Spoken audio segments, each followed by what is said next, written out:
Durant les vacances d'été, je fus invité à un mariage, célébré près d'Oxford, dans cette même propriété de Brightwell Park, où avait eu lieu l'épisode du feu de joie, quelques années auparavant.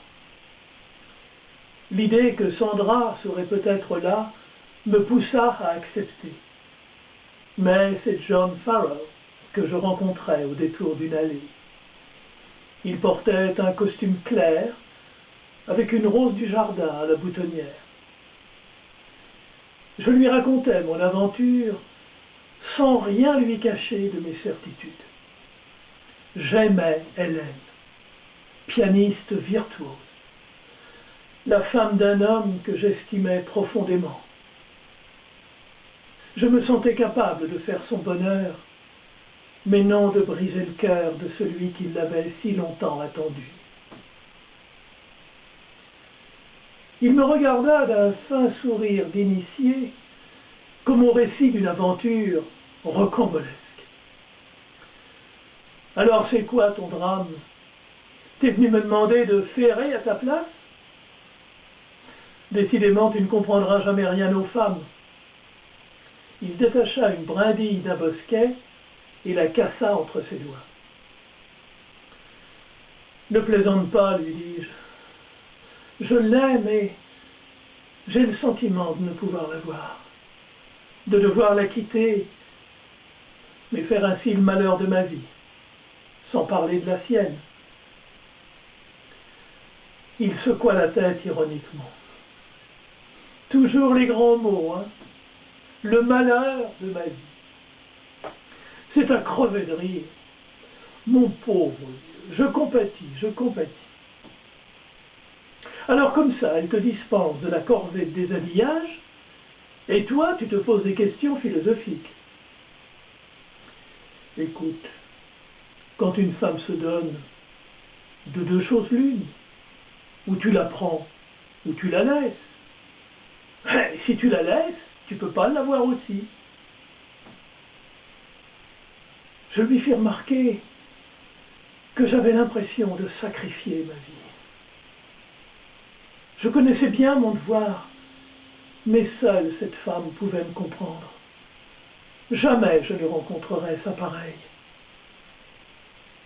J'entendais ces vers de Gérard de Nerval, associant le passage d'une jeune inconnue à la fuite du bonheur. C'est peut-être la seule au monde dont le cœur au mien répondrait, qui venant dans ma nuit profonde, d'un seul regard l'éclaircirait. Alors là, détrompe-toi, mon cher. Toutes les femmes se valent, à peu de choses près. En connaître une, c'est en connaître 100. Et rappelle-toi, en dépit des apparences, ce sont toujours elles qui choisissent.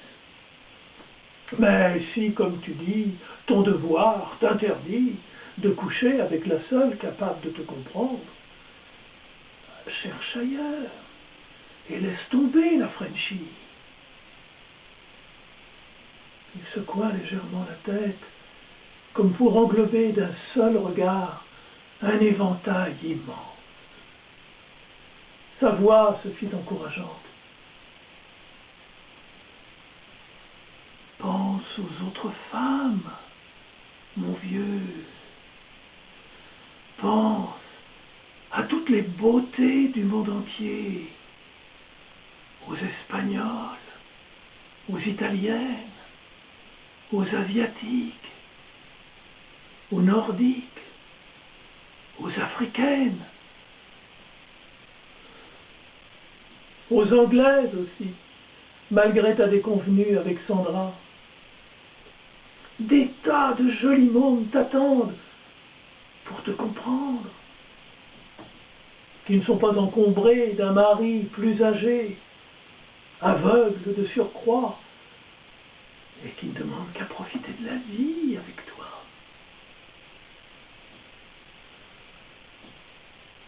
D'ailleurs, reprit-il avec désinvolture, quelque chose me dit que c'est ça qui l'intéresse. Un bon moment à passer avec un plus jeune, après s'être ennuyé avec un plus vieux. Tant de cynisme me révolta. Je le quittai dépité, apitoyé sur lui, qui ne connaîtrait jamais la douleur d'aimer, mais le seul plaisir d'aventures éphémères. Cette nuit-là, je fis un rêve démentiel. J'étais à l'église St. Lawrence, à Effingham, durant le service du dimanche.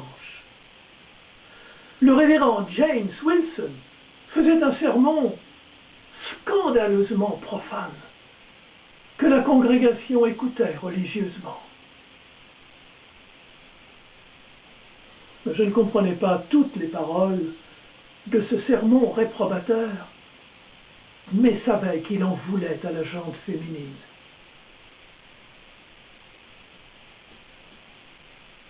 Mes bien chers frères, disait-il enfin clairement, la responsabilité du beau sexe est engagée lorsqu'il se refuse à un amoureux.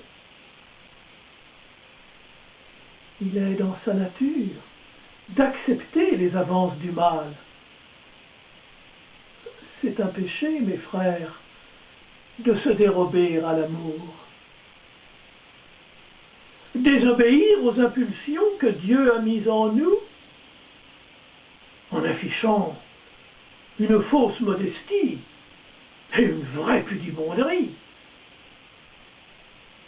c'est trahir le Créateur.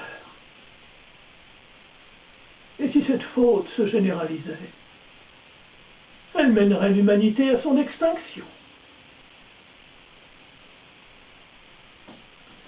Il leva sur la congrégation un index solennel. Sans passer épargnera bien des peines à ceux qui souhaitent serrer dans leurs bras un cœur aimé. Car Jésus a dit, aime ton prochain comme toi-même. Et rejeter orgueilleusement ce précepte n'est pas l'aimer. Si Dieu a mis tant de charme et de douceur dans la femme, c'est pour que ce fruit soit cueilli à maturité.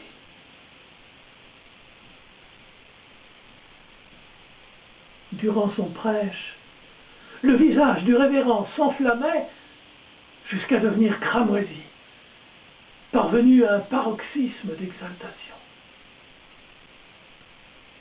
Je craignis un instant qu'il ne s'écroulât, frappé d'apoplexie, mais il poursuivit. Aime, a dit le Seigneur. Et saint Augustin renchérit, aime et fais ce que tu veux. C'est la grâce que je vous souhaite, mes frères. Amen.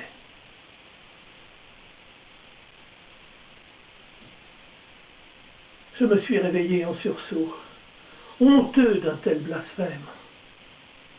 Aime et fais ce que tu veux.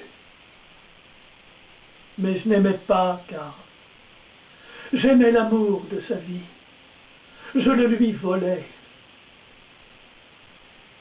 Je le trompais en me prétendant son ami.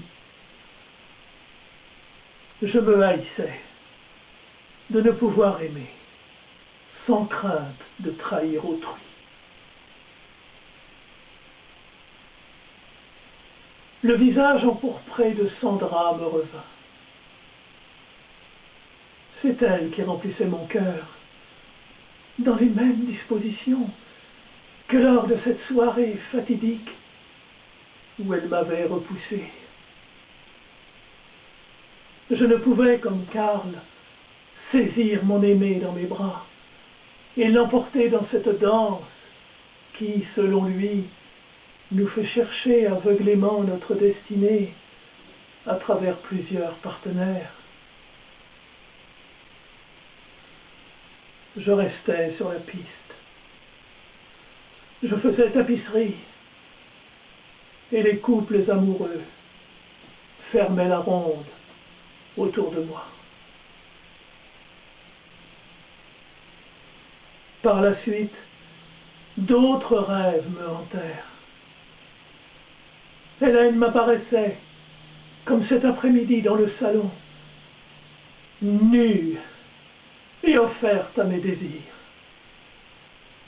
Je pouvais, me semblait-il, m'ensevelir dans cette chair dont la chaude féminité guérirait ma blessure. Mais derrière elle se tenait Karl, le visage sombre, comme un vivant reproche. Je tendais mes mains vers elle sans pouvoir l'atteindre. Elle restait figée, glacée, incapable de franchir cette distance qui sépare les êtres et les empêche de s'aimer.